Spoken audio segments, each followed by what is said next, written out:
Naik itu.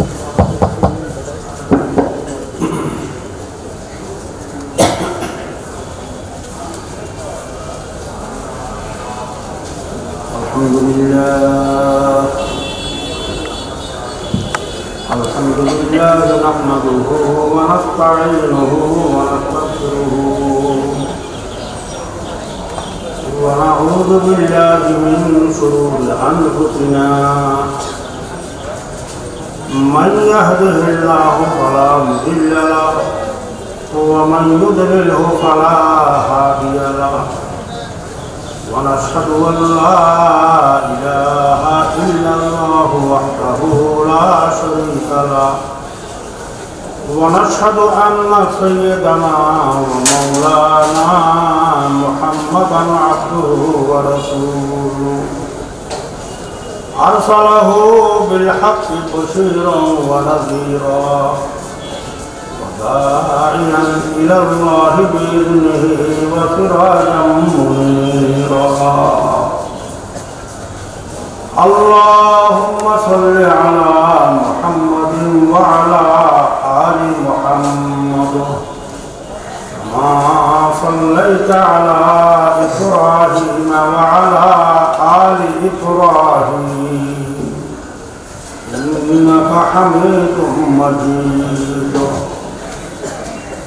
اللهم بارك على محمد وعلى آل محمد كما باركت على إبراهيم وعلى آل إبراهيم إنك حميد مجيد أما بعد فأعوذ بالله من الشيطان الرجيم بسم الله الرحمن الرحيم يا أيها الذين آمنوا اتقوا الله وكونوا مع الصادقين وقال النبي عليه الصلاة والسلام أشراف أمته حملة القرآن وأصحاب الليل صدق الله مولانا العظيم وصدق رسوله النبي الكريم ونحن على ذلك لمن الشاهدين والشاكرين والحمد لله رب العالمين সম্মানিত সভাপতি এবং উপস্থিত হযরত উলামায়ে কেরাম মুরব্বিয়ানে ইজম বরাবরান ইসলাম আল্লাহ পাক রব্বুল আলামিনের দরবারে লক্ষ লক্ষ কোটি কোটি শুকর আদায় করি রব্বুল আলামিনের অত্যন্ত দয়া মেহেরবানিতে আজকে পদ্মগিরবার মাদ্রাসার বার্ষিক মাহফিলে আল্লাহ পাক আমাদেরকে আসার বসার তৌফিক দান করেছেন। আজকে জুমাবার পুরো সপ্তাহের সমস্ত দিনের শ্রেষ্ঠ দিন জুমাবার, বিশেষ করে আসরের পর জুমাবারে সারা দিনের ভিতরে আল্লাহ পাক এমন একটি সময় রাখিবেন যে সময় দোয়া কবুল হয়।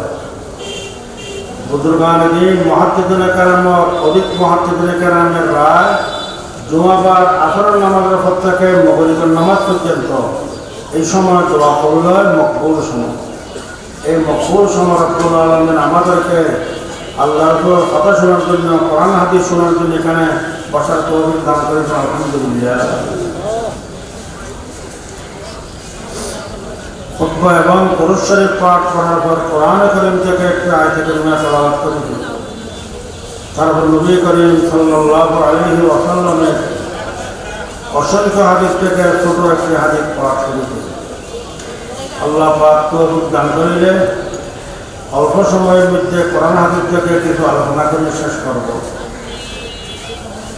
আমরা যে দেশে বসবাস করি, যে দেশের নাম বর্তমান বাংলাদেশ, তার আগে ছিল পাকিস্তান, তার আগে ছিল ব্রিটিশ উপমহাদেশ। উপমহাদেশের ইতিহাস করিলে বুঝে পায় উপমহাদেশের ব্রিটিশ শাসনের আগে প্রায় 800 বছর মুসলমানের শাসন ছিল। মুসলমানের যে সময় শাসন ছিল, বড় বড় আলেম সম্রাট, উপমহাদেশের সম্রাট ছিলেন। সুলতান ঔরঙ্গজেব আলমগীর উপমহাদেশের সম্রাট ছিলেন, বড় আলেম ছিলেন। এমন বড় আলেম ছিলেন, তিনি জীবনে লেখা আছে 18,000 হাদিস সুলতান ঔরঙ্গজেব আলমগীরের কাছে মুখস্থ ছিল। বর্তমান মুহাদ্দিসিনদের কারণে 1800 মুখস্থ থাকে না। 18,000 হাদিস সুলতান ঔরঙ্গজেব আলমগীরের কাছে মুখস্থ ছিল। ফতোয়ার কিতাব ফতোয়ায়ে আলমগীরি, তারা ফতোয়ায়ে হিন্দিয়া বলে। বর্তমান মুফতিয়ানে কেরাম ফতোয়ায়ে আলমগীরি থেকে থেকে ফতোয়া লেখে। এই ফতোয়ায়ে আলমগীরি জমা করেছেন সুলতান ঔরঙ্গজেব আলমগীর। তারা চীনের দরবারে গোটা পৃথিবী থেকে বিখ্যাত মুফতি 700 জমা করেছেন। 700 মুফতিয়ানে কেরাম সম্মিলিতভাবে বড় বড় আগের যুগের কিতাব থেকে নকল করে ফতোয়ায়ে আলমগীরি এটা লিখেছেন 5 কিতাব। যেটা দেখে দেখে মুফতিয়ানে কেরাম ফতোয়া লেখে। এটা এক জায়গায় জমা করেছেন ফতোয়া আলমগীরি। সুলতান ঔরঙ্গজেব আলমগীর লক্ষ লক্ষ টাকা খরচ করে এই কাজটি করেছে। এইভাবে উপমহাদেশের সম্রাট সুলতান ফতেহ আলী টিপু ছিল। সুলতান ফতেহ আলী টিপু এমন আল্লাহওয়ালা ছিলেন, তাহাজ্জুদ গুজার ছিলেন। মাইসুরের জামে মসজিদ যখন প্রতিষ্ঠিত করেছেন, এলান করেছেন সর্বপ্রথম মসজিদ উদ্বোধন করে প্রথম দিন ইমামতি কে করবে। সুলতান ফতেহ আলী টিপু শর্ত লাগাইলেন, এমন ব্যক্তি আমার মসজিদের ইমামতি করে নামাজ আরম্ভ করবেন, উদ্বোধন করবেন, যার বালেগ হওয়ার পর থেকে পর্যন্ত একবারও তাকবীরুল্লাহ পাঠ করে নাই। তাকবীরুল্লাহ পর্যন্ত ইমাম সাহেব আল্লাহু আকবার কা নিয়ত বাঁধিতে, ইমামের সাথে সাথে নিয়ত বাঁধিতে। এইভাবে একবারও জীবনে তার তাকবীরুল্লাহ পাঠ করে নাই। এই ধরনের আলেম আমার মসজিদের ইমামতি করে নামাজ উদ্বোধন করবে। চতুর্দিকে আলেম দিতে একজন আলেম এই ধরনের পাওয়া যায় নাই। সুলতান ফতেহ আলী টিপু বলেন, কি করবো, মজবুর, আমার রাত আমি পাশ করিনি, প্রমাণ কথা প্রকাশ করিনি। আলহামদুলিল্লাহ বালেগ হওয়ার পর থেকে পর্যন্ত জীবনে একবারও আমার তাকবীরুল্লাহ পাঠ করে নাই। তিনি নিজেই ইমামতি করে মাইসুরের জামে মসজিদের নামাজ উদ্বোধন করিলেন। বর্তমান বই পুস্তকে সুলতান ফতেহ আলী টিপুর ছবি দেয়, মিথ্যা ছবি। এটা এই ছবিতে তারিখেরই নাই। শেখুল ইসলাম সৈয়দ হুসাইন আহমদ মদনী রহমতুল্লাহ লেখেন, সুলতান ফতেহ আলী টিপুর লম্বা দাড়ি ছিল, তাহাজ্জুদ গুজার ছিলেন, কোনোদিন তাহাজ্জুদ বাদ দিতেন না, তাকবীরুল্লাহ কোনো সময় বাদ দিতেন না। সুলতান ফতেহ আলী টিপু উপমহাদেশের সম্রাট ছিলেন। দাড়ি, দাড়ি এটা ওয়াজিব, অনেকে সুন্নত বলে, সুন্নত না। সুন্নত অর্থ সাহাবেত সুন্নত, অর্থাৎ হাদিস দিয়ে সাহাবেত প্রমাণিত। লম্বা দাড়ি কমপক্ষে 1 মুঠের বেশি থাকতে হবে। 1 মুঠ থেকে কমাইলে এটা শরীয়ত মোতাবেক, নবীর তরিকা মোতাবেক দাড়ি হয় না। 1 মুঠের বেশি থাকতে হবে দাড়ি। তাহলে নবীর তরিকা মতে দাড়ি হইল ওয়াফুল লোহা, হাদিসে পরিষ্কার কয়েকটা শব্দ নাই, লম্বা করো, মশলা ছোট করো, দাড়ি লম্বা করো। এটা ওয়াজিব, আমার ওয়াজিবের জন্য। আমরা মনে করি সুন্নত না, ওয়াজিব। দাড়ি যদি একবারে মুছাই ফেলা অথবা মুখ থেকে কমাই ফেলা, এটা কবিরে গুনাহ হবে। কবিরে গুনাহ সবসময় গুনাহ মৃত্যু লিপ্ত, এই জন্য এটা ওয়াজিব করে দিলেন।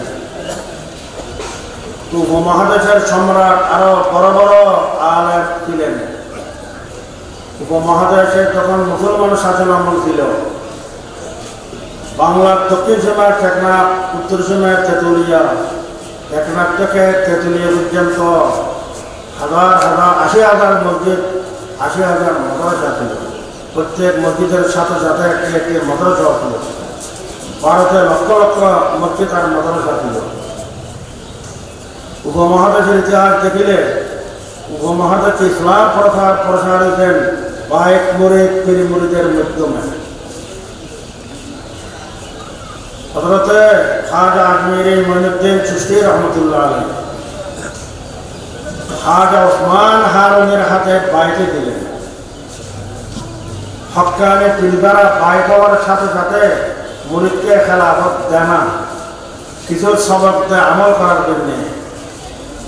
বিভিন্ন ধরনের সবক দেয়, পাঁচের দিকে তসবিহ দিতে আসা তসবিহ সেন্টারকে সাহায্য করে 12 তসবিহ এগুলোর সবক দেয়। মুরিদে যখন সবক এগুলোর মতো আমল করতে করতে অনেকদিন আমল করার পরে আল্লাহ পাকের পক্ষ থেকে পীর সাহেবের কলবে ইলহাম হয়, আপনার অমুক মুরিদ এখন তৈরি খেলাফত দেন। আল্লাহ পাকের অর্ডার পাইলে, হুকুম পাইলে পীর সাহেবের খেলাফত দেয়। খাজা মঈনুদ্দিন চিশতি রহমতুল্লাহ আলাইহি হযরতে খাজা ওসমান হারুনি রহমতুল্লাহ হাতে বাইতে দেন। অনেক দিন ধরে খেলাফত পাইছে। খেলাফত দেওয়ার পর পীর সাহেব বলিতে, আই মঈনুদ্দিন চিশতি, যদি তোমার সুযোগ থাকে আরো কিছুদিন আমার সহবতে থাকিলে ভালো হবে। পীর সাহেবের অর্ডার, ওস্তাদ ছাত্রদের মধ্যে অর্ডার করলে এখানে প্রশ্ন করা যায়, হুজুর এটা কেন করবে? পীর মুরিদের মধ্যে মাসালা ভিন্ন। মুরিদে অর্ডার করলে মুরিদে প্রশ্ন করার তখন রসুল মতো অনুমতি নেই। আমি সজ্জা দাদাঙ্গি কোন গরত পীরে মগা গোয়া, গমাই সজ্জা দাদাঙ্গি কোন গরত পীরে মগা গোয়া, কেসা লাগবে খবর নবুয়ত জরা হো রসমে মঞ্জিলহা। হক্কানি পীরে অর্ডার করলে সঙ্গে সঙ্গে মান নিতে হয়, এটা এসকাল করা যায় না।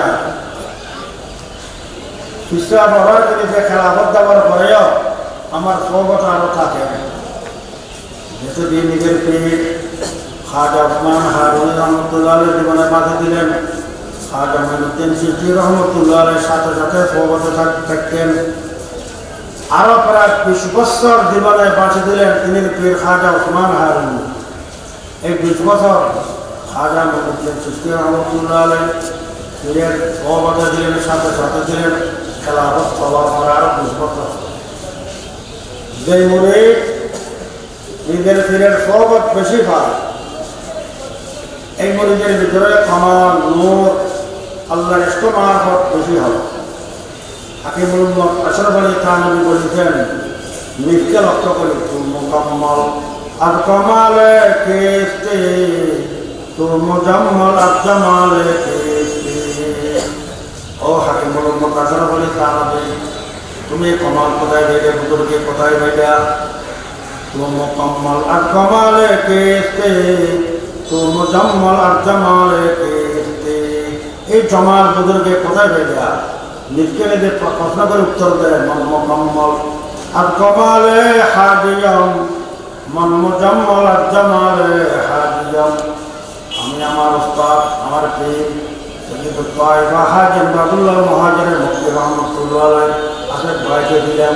হাজী আমদাদুল্লাহ মুহাজির মক্কির সহবতের বরকতে আল্লাহ পাক আমাকে এই নূর, এই কামাল, এই জামাল, এই বুজুর্গি দান করে দেন।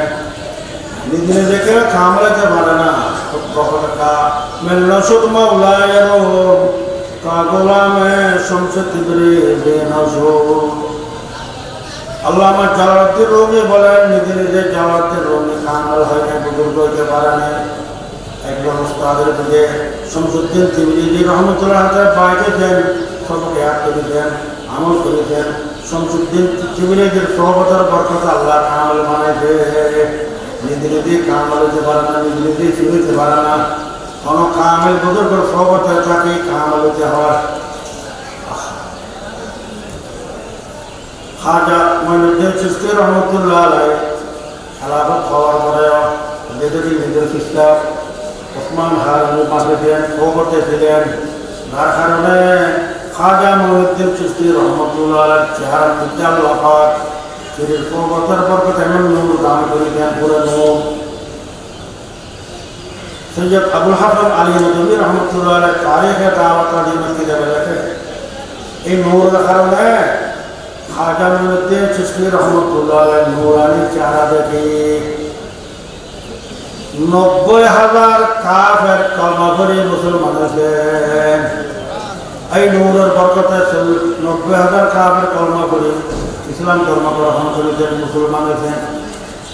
খাজা মুহিউদ্দিন চিশতি রহমতুল্লাহ দিলেন, খাজা কুতুবউদ্দিন বখতিয়ার কাকি রহমতুল্লাহ আলাইহি। কুতুবউদ্দিন বখতিয়ার কাকি একটা ঘটনা বলি বুঝে আসবে। আমাদের হক্কানি পীর এই বুজুর্গানে দিন সুন্নতের উপর অটল ছিল। নবীর সুন্নতের উল্টা করে হক্কানি ফিরিতে পারে না, এগুলো বন্ড বাতিল ফির। আমাদের দেশে কিছু বাতিল ফকির আছে, আমরা নাম শুনে ফরিদপুর 18 দরবার 18 শিষ্যা হাসমতুল্লাহ আলম না জেনারেল লাইনের কেবল মেট্রিক পাস। সিরাজগঞ্জ আনায়তপুরের শিষ্যা তার কাছে বাইকে ছিল, শেখ ইউনুস তার নাম। খেলাফত পাইছে, গদিনশীল ফিরে গেছে হাসমতুল্লাহ। হজ ফরজ যে হজ করে নাই, বিশ্ব জাকের মন্দির করে দেন ফরিদপুরে। এখন সে তো মারা গেছে, তার ছেলে গদিনশীল ফির বাবুর টাকা কেজি দখল করে দিয়ে গাড়ি খেয়ে নেন। হকানি ফির না, এগুলো বন্য পাওয়া চলেছে। তার মুরিদরা হজ করে না, ফিসা হজ করে না, এ কারণে তারা মনে করে বিশ্ব জাকের মন্দির তোয়াফ করলে নাউজুবিল্লাহ, নাউজুবিল্লাহ, এরকম বন্য পাওয়া চলে আমাদের দেশে অনেক আছে। মেজবান্ডারিরা বাতিল দল, বাতিল ফকির, সেখানে মেজবান্ডারের মধ্যে তারা নামাজ কালাম দিতে পারে না। তারা বলে ফকিরে কামলে গেলে নামাজ গুলো রাখে না, নাউজুবিল্লাহ। আল্লাহ কোরআনে কি বলে, ওয়াবুদ রাব্বাকা হাত্তা ইয়াতিয়াকাল ইয়াকিন, মওত পর্যন্ত আল্লাহর ইবাদত করো। হুজুর সাল্লাল্লাহু আলাইহি সাল্লাম নবীদের নবী, বুখারী শরীফে হাদিস আছে, যে সময় অসুস্থ ছিল মওতের বিছানায়, দুজন সাহাবী খাটের উপর ঠেক লাগায় হেঁচড়ায় জীবনের শেষ অক্ত পর্যন্ত মসজিদ নববীর জামাত নামাজে দিয়েছেন। হক্কানি ফির মওত পর্যন্ত ইবাদত করবে, আল্লাহ নবী করেছেন। বন্ড ফকির দ্বারা তারা হক্কানি ফির না, বন্ড বাতিল, নামাজ পড়ে না, তারা কি বলে ফকিরে কামলে নামাজ লাগে না, নাউজুবিল্লাহ। আমাদের বুজুর্গানে দিন হক্কানি ছিলেন খাজা মুহিউদ্দিন চিশতি রহমতুল্লাহ খলিফা কুতুবউদ্দিন বখতিয়ার কাকি রহমতুল্লাহ আলাইহি। কুতুবউদ্দিন বখতিয়ার কাকির একটি ঘটনা আমি বলি। কুতুবউদ্দিন বখতিয়ার কাকি রহমতুল্লাহ আলাইহি ইন্তেকাল আগে মরদে ওয়াফা, মওতের বিছানায় যে সময় শুয়েছিলেন, দেখতে আমার হায়াত এখন শেষ, আমি আর বাতিগুনা দুনিয়া থেকে চলে যাবে টানা শিখেছি। এই সময় ওসিয়ত করিলেন, আমার ইন্তেকালের পরে, আমার মওতের পরে আমার জানাজার নামাজ কে পড়াইবে। মওতের অনেক মানুষ ওসিয়ত করেন, আমার জানাজার নামাজ অমুক মুফতি সাহেব তো পড়ার জন্য একটু বলিবেন। আমি ওসিয়ত করতে আমার জানাজার নামাজ অমুক মুহাদ্দিস সাহেবকে বলিবেন। খাজা কুতুবউদ্দিন বখতিয়ার কাকি রহমতুল্লাহ আলাইহি বলেন, আমার ইন্তেকালের পরে আমার নামাজের জানাজা কে পড়াইবে। নিজের উপযুক্ত ছেলের নামও বলে নাই, কোনো খলিফার নামও বলে নাই। একটা শর্ত দিতে, এই 5 শর্ত তার ভিতরে পাওয়া যাবে, সে আমার মওতের পরে আমার জানাজার নামাজ পড়াইবে। 1 নম্বর শর্ত, এমন ব্যক্তি আমার নামাজ ও জানাজার ইমামতি করবে। 1 নম্বর শর্ত, যে ব্যক্তি বাল্য জীবন থেকে বালেগ হওয়ার পর থেকে পর্যন্ত জীবনে 1 কতরা বিন্দু পরিমাণ হারাম যার ফলে ঢুকে নাই, হারাম খাই নাই, হালাল খাই জীবন যাপন করেছে। বিন্দু পরিমাণ হারাম তার ফলে ঢুকে নাই, হারাম খাই নাই, এরকম ব্যক্তি লাগে। 1 নম্বর শর্ত। 2 নম্বর শর্ত, এমন ব্যক্তি আমার নামাজে জানাজার ইমামতি করবে, যে ব্যক্তি বালেগ হওয়ার পর থেকে পর্যন্ত জীবনে একবারও কোনো বেগানা মহিলার সাথে জানার গুনাহ করে নাই, একবারও জানা করে নাই, এরকম ব্যক্তি লাগবে। 2 নম্বর শর্ত। 3 নম্বর শর্ত, একটা থেকে একটা কঠিন। 3 নম্বর শর্ত, এমন ব্যক্তি আমার নামাজে জানাজার ইমামতি করবে, যার জীবনে একবারও আমাদের তাকবীরগুলো পাঠ করে নাই। একটু আগে তাকবীরগুলো ইমামে আল্লাহু আকবার বলেছে, আমার সাথে সাথে আল্লাহু আকবার নিয়ে কানে না, তাকবীরগুলো জীবনে একবারও পাঠ করে নাই। তাকবীরগুলোর ফজিলত হাদিস অনেক আছে, তিরমিজি শরীফে হাদিস আছে। নবী করিম সাল্লাল্লাহু আলাইহি ওয়াসাল্লাম ইরশাদ করেন, মান সাল্লা লিল্লাহি 40 ইয়াওমান يدرك التكبيرة الأولى كتب له براءة من النار وبراءة من النفاق যে ব্যক্তি আল্লাহকে রাজি করার নিয়তে 40 দিন কদিন 40 দিন তাকবীরের সহিত নামাজ আদায় করবে, তাকবীরের সহিত 40 দিন নামাজ আদায় করবে, কুতুবা লাহু বারাআতান, তার জন্য দুটো মুক্তি, বারাআতুম মিনান নার ওয়া বারাআতুম মিনান নিফাক, জাহান্নাম থেকে মুক্তি, নিফাক থেকে আল্লাহ পাক তাকে মুক্তি দিলেন, জাহান্নাম থেকে মুক্তি পেবে 40 দিন। এজন্য হযরত মাওলানা ইলিয়াস রহমাতুল্লাহ আলাইহি তবলিগি জামাতের প্রতিষ্ঠাতা বাণী, তিনি এক সিলের হুকুম লাগা এহাদির মতো এহাদিদের দলিল 40 দিন যদি এক সিলে লাগানোর জন্য কেউ যায় 40 দিন তাকবীরের সাথে জামাতে নামাজ পড়িলে অলবের অবস্থা একটু পরিবর্তন হবে, আগের অবস্থা থাকে না। আর যদি ডবল করে 2 সিলে লাগায় 3 সিলে লাগায় আরো অবস্থা পরিবর্তন হয়। এই জন্য এক সিলের হুকুম দিয়ে এহাদির মতো হবে। শর্ত লাগিল তার জীবনে একবার নামাজের তাকবীরগুলো পাঠ করে না, কথা গেল শর্ত 3।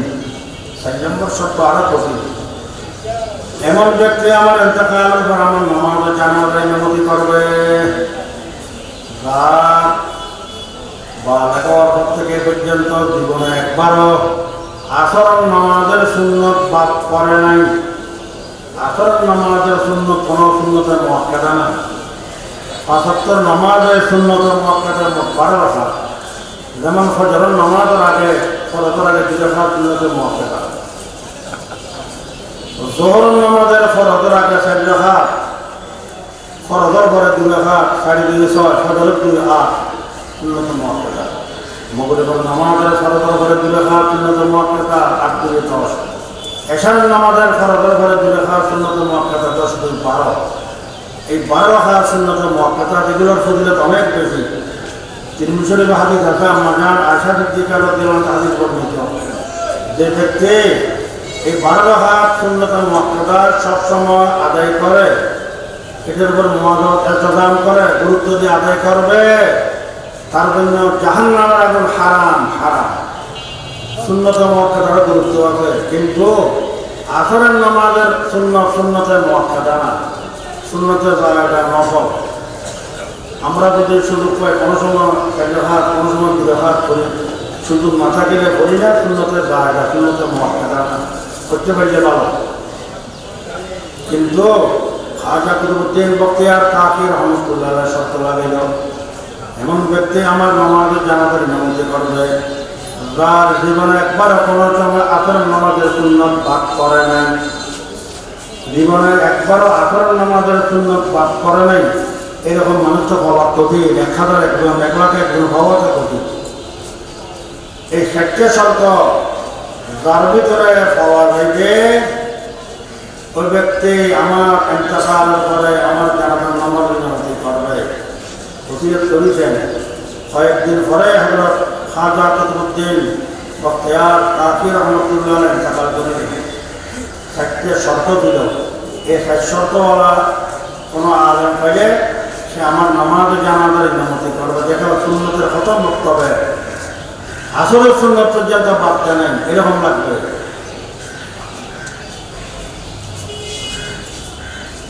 ইন্তেকালের পরে এলান হয়েছে যোহর নামাজের পরে জানাজার নামাজ হবে, বারবার এলান দিতে আছে, ইমামতির জন্য কেউ আসে না। যোহর থেকে আসর পর্যন্ত অপেক্ষা করিলেন, আসর নামাজের পরে তিনি খলিফা, একজন খলিফা এলান করিল কি আমার হযরতের জানাজার নামাজ পড়া হবে না। যখন করা হবে না, যোহর নামাজের পরে এক জানাজার এলান দিল, যোহর নামাজ থেকে আসর পর্যন্ত অপেক্ষা করিলেন, জানাজার নামাজের ইমামতির জন্য কেউ আসেনি। আসরের নামাজ শেষ হইল, এখনো কে থাকিলে আসেন, আমার হযরতের জানাজার নামাজটা পড়াই দেন, কেউ আসে না। তিনি নাম হল শামসুদ্দিন আলতামাশ রহমাতুল্লাহ আলাইহি, এই যে আমার বাদশা ছিলেন শামসুদ্দিন আলতামাশ রহমাতুল্লাহ আলাইহি, কুতুবউদ্দিন বখতিয়ার কাকি খলিফা তিনি বারবার এলান করে আসেন আমার হযরতের জামাতে পড়াইতেন থাকতে সত্তর কোনো আলেম আসে না।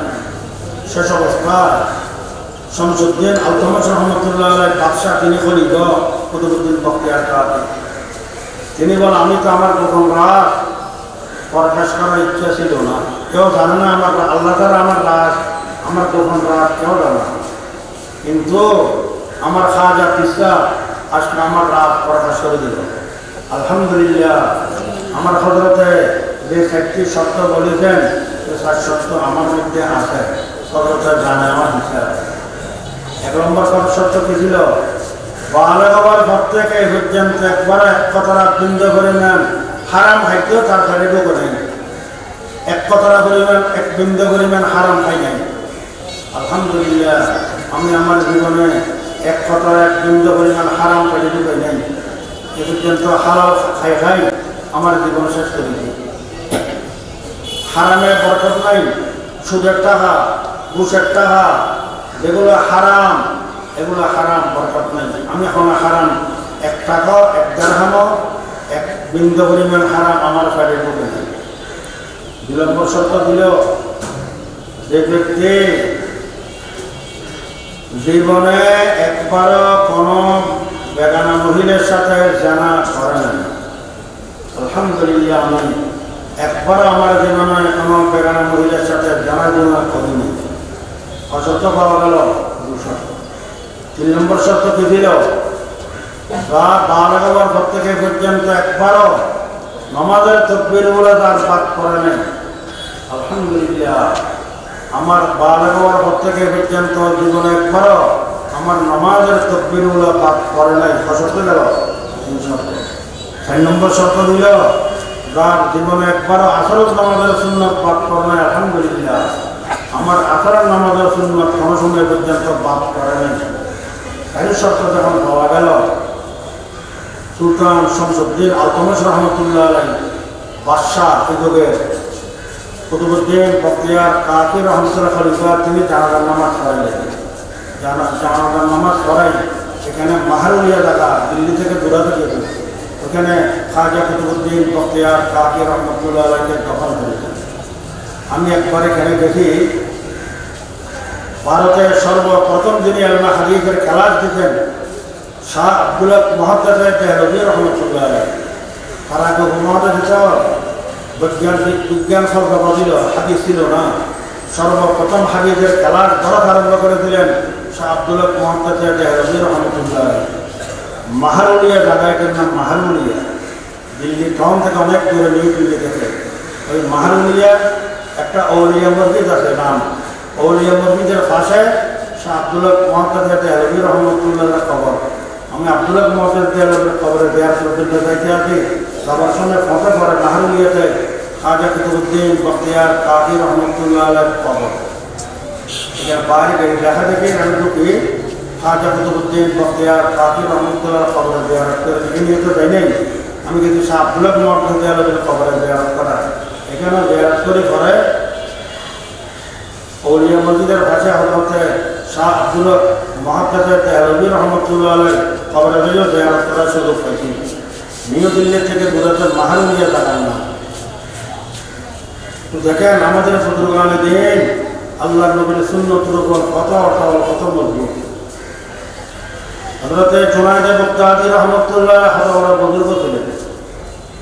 একজন ব্যক্তি জুনায়েদ বাগদাদী রহমতুল্লাহ আলাইহির নাম শুনি বায়াত হওয়ার জন্য ওনার দরবারে আসেছে। আসার সাথে সাথে বায়াত হয় নাই। আমি আগে একটু পরীক্ষা নিরীক্ষা করবো হক্কানি বুজুর্গ কিনা। 3 বছর পর্যন্ত জুনায়েদ বাগদাদীর সোহবতে ছিলেন, বায়াত হয় নাই। 3 বছর পরে বলা হযরত আমি আপনার দরবারে আপনার খেদমতে আর থাকবো, আমি চলে যাব, আমাকে ইজাজত দেন। হযরত জুনায়েদ বাগদাদী রহমতুল্লাহ আলাইহি বলেন আমার এখানে তুমি কিছুদিন না এসে এটা বলো তোমার উদ্দেশ্য কি ছিল? তিনি বলেন ব্যক্তি বলেন আমি খবর পাইছি আপনি আল্লাহর বড় এক বড় বলি বড় বুজুর্গ খবর পাইয়া আপনার হাতে বায়াত খাওয়ার জন্য আসেছিলেন, কিন্তু 3 বছর পর্যন্ত আপনার সোহবতে ছিলেন, বুজুর্গের কোনো মারহা চিহ্ন আলামত দেখিনি। কোনো সময় পাখির মতো বাতাসে উড়িয়ে যাইতেও দেখিনি। সাগরের আঁড়িয়ে এবার থেকে ওইবার হাঁড়ি যেতেও দেখিনি। মাটির দিলে অন্তর করে কুয়া মানে স্বর্ণ টুকরা বানাইতেও দেখিনি। বুজুর্গের এই সমস্ত অস্বাভাবিক ঘটনা কিছু দেখিনি। এদিন আমি বাইক হব না, আমি চলে গেছি এজাজত দেন। হজরতে জনাইদে বগদাদি রহমতুল্লাহ বলেন, আচ্ছা তুমি আমার এখানে আসলো কতদিন হয়েছে? অর্থাৎ 3 বছর শুরু হয়ে গেছে। একটা কথা বলো, এই 3 বছরের মধ্যে নবী করিম সাল্লাল্লাহু আলাইহি ওয়াসাল্লামের সুন্নতের উল্টা কোনো আমল, কোনো কাজ, কোনো কথা আমার থেকে পাইতো? তবে কিন্তু কাজও দেখেনি। সুন্নতের উল্টা কোনো কিছু আপনার কাছে দেখেনি। জনাইদে বগদাদি আলহামদুলিল্লাহ ইস্তিকামাত ফাওকাল কারামাত, নবীর সুন্নতের উপর মজবুত আমল থাকা হাজার হাজার কারামত অলৌকিক অস্বাভাবিক ঘটনা থেকে অনেক উত্তম। অস্বাভাবিক ঘটনা দেখা, বাতাসে উড়ে যাওয়া, সাগরের ডানা ডুবিয়ে কিনার থেকে কিনারে পার হওয়া, অস্বাভাবিক ঘটনা দেখিলে এটা বুজুর্গের চিহ্ন না। পৃথিবীতে সবচেয়ে বেশি অলৌকিক অস্বাভাবিক ঘটনা দেখাইলে দাজ্জাল। কিয়ামতের আগে দাজ্জাল আসবে, তার কপালে লেখা থাকবে কাফের, কাফারা কাফের।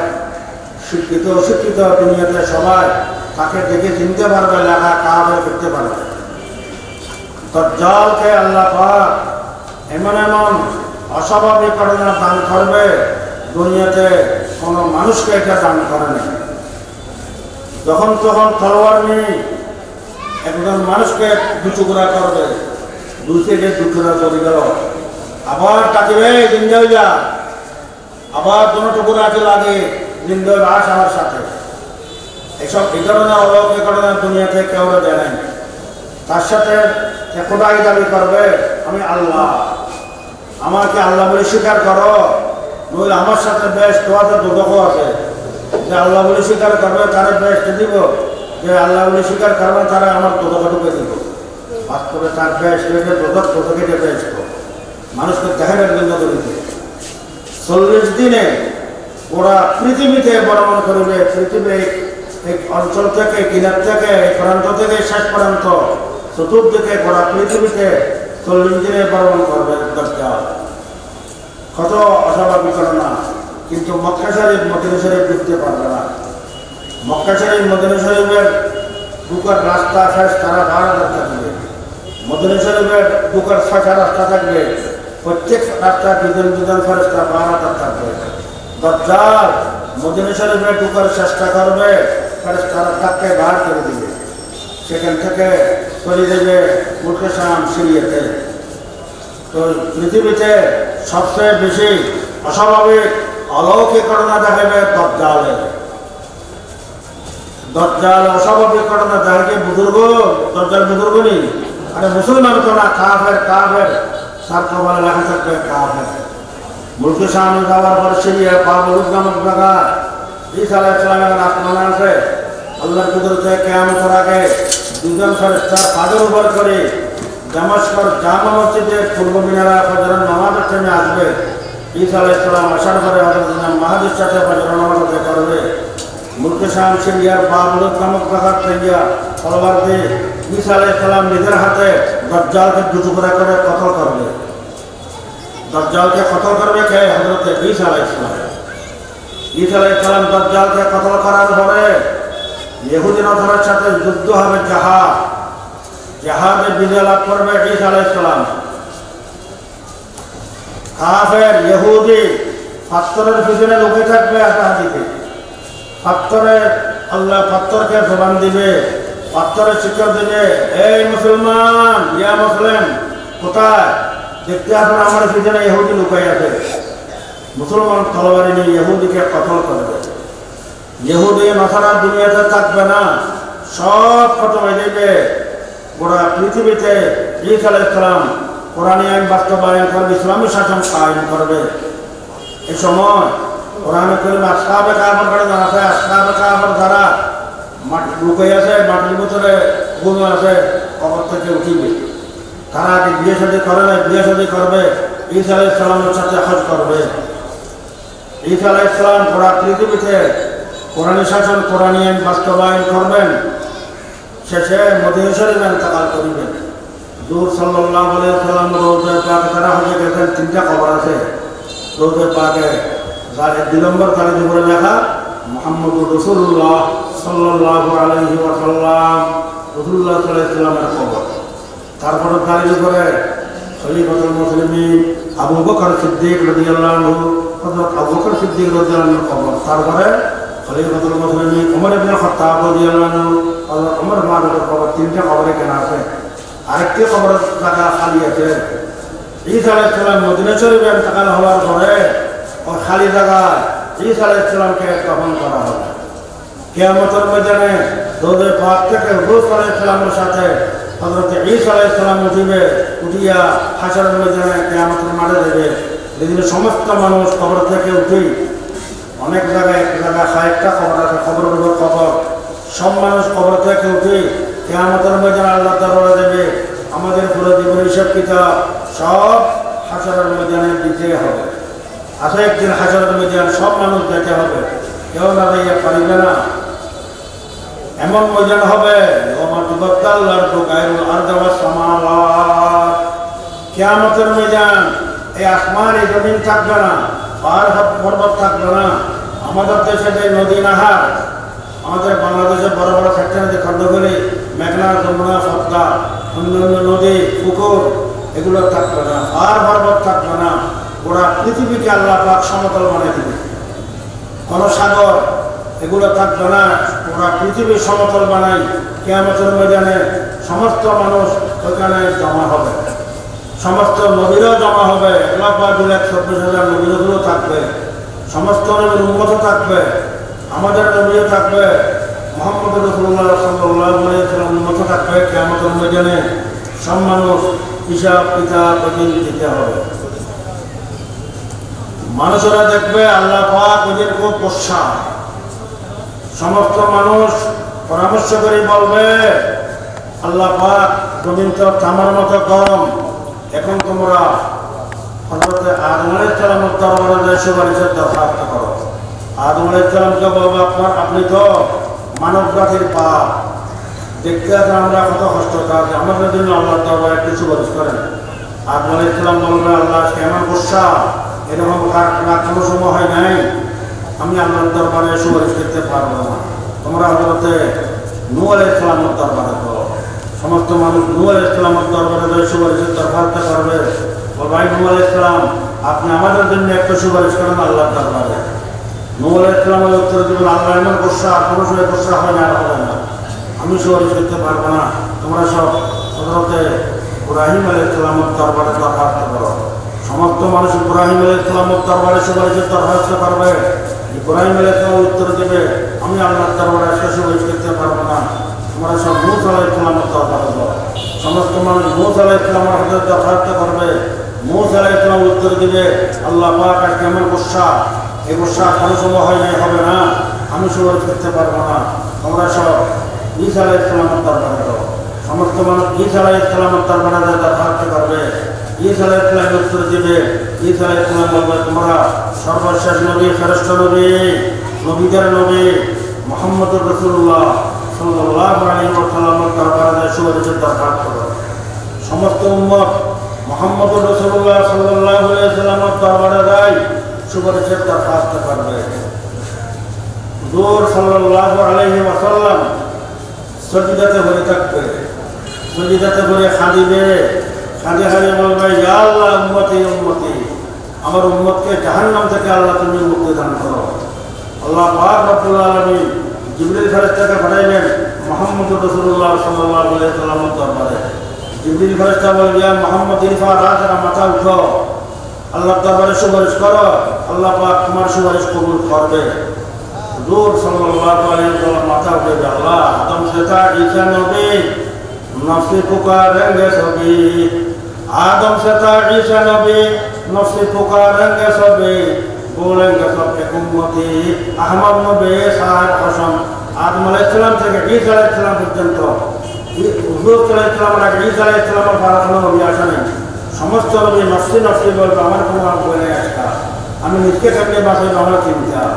সমস্ত উম্মত মোহাম্মদ রাসূলুল্লাহ সাল্লাল্লাহু আলাইহি ওয়াসাল্লাম দরবারে সুবহানের জন্য আসবে মোহাম্মদ রাসূলুল্লাহ সাল্লাল্লাহু আলাইহি ওয়াসাল্লাম সজদা করিয়া কাঁদিবে আল্লাহ পাক জিবরিল ফেরেশতা কাপড়ে জিবরিল ধর মাথা উঠায় আমার হাবিব তোমার সুপারিশ কবুল করবে হুজুর সাল্লাল্লাহু আলাইহি ওয়াসাল্লাম উম্মতের জন্য সুপারিশ করবে আল্লাহ পাক বলবে তোমার উম্মতকে জাহান্নাম থেকে মুক্তি দিলাম আবার সজদাতে পড়ে কাঁদিবে ইয়া আল্লাহ আমার আরো কিছু উম্মত বাকি আছে তাদেরকেও মুক্তি দেন আবার আল্লাহ পাকের পক্ষ থেকে ইজাজত হবে সুপারিশ করার ইজাজত হবে আমাদের নবী সমস্ত নবীর শেষ নবী শ্রেষ্ঠ নবী আল্লাহ পাকের দয়া নবীদের নবী আমাদের নবী মুহাম্মদ রাসূলুল্লাহ সাল্লাল্লাহু আলাইহি ওয়াসাল্লাম শেষ নবী কিয়ামত পর্যন্ত জমিনে আর কোনো নবী আসবে না কোনো রাসূল আসবে না আমাদের কিতাব কোরআন কারীম সর্বশেষ কিতাব কিয়ামত পর্যন্ত জমিনে আর কোনো কিতাব আসবে না আল্লাহ দেবে না ওহীর সিস্টেম দরজা বন্ধ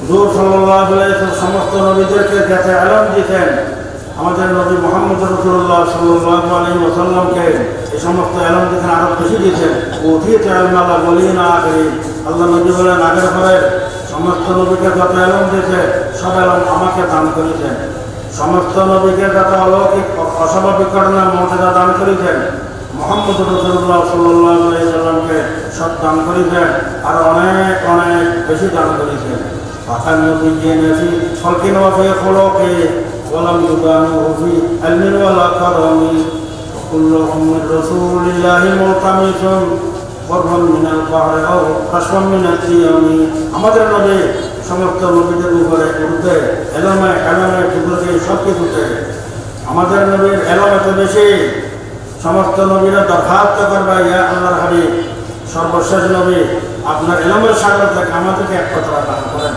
আল্লাহ পাকের মেহেরবানি আমাদেরকে সমস্ত নবীর শেষ উম্মত শ্রেষ্ঠ নবীর শ্রেষ্ঠ উম্মত বাণীদের দিনে দরখাস্ত হতে আল্লাহ তার দরখাস্ত করি নাই আল্লাহ পাক দয়া করে মুসলমানের বাণীতে সমস্ত নবীর শেষ নবীর শেষ উম্মত শ্রেষ্ঠ উম্মত আল্লাহ পাক দয়া করে আমাদেরকে বানিয়েছেন এটা সবার আদায় করতে হবে আমরা সবসময় নবীর তরিকা মতো আমল করবো নবীর সুন্নতের বাইরে চলব না আল্লাহ পাকের মেহেরবানির কওমি মাদ্রাসা এই কওমি মাদ্রাসা এগুলো যতদিন এই বাংলা জমিনে থাকিবে আল্লাহর কোরআন নিজের থাকবে ইসলাম থাকবে মুসলমান থাকবে আল্লাহ না করো কওমি মাদ্রাসা এগুলো না থাকলে ইসলাম থাকবে না কোরআন থাকবে না মুসলমান থাকবে না এই জন্য কওমি মাদ্রাসাকে রক্ষা করার জন্য আমরা সারা সন্তান দিব মাদ্রাসা সারা সন্তানকে এলমে দিন শিখাইব হাফেজ আলম বানাইব 2 নম্বর আর্থিক সহযোগিতা করিব 3 নম্বর আল্লাহর দরবারে দোয়া করিব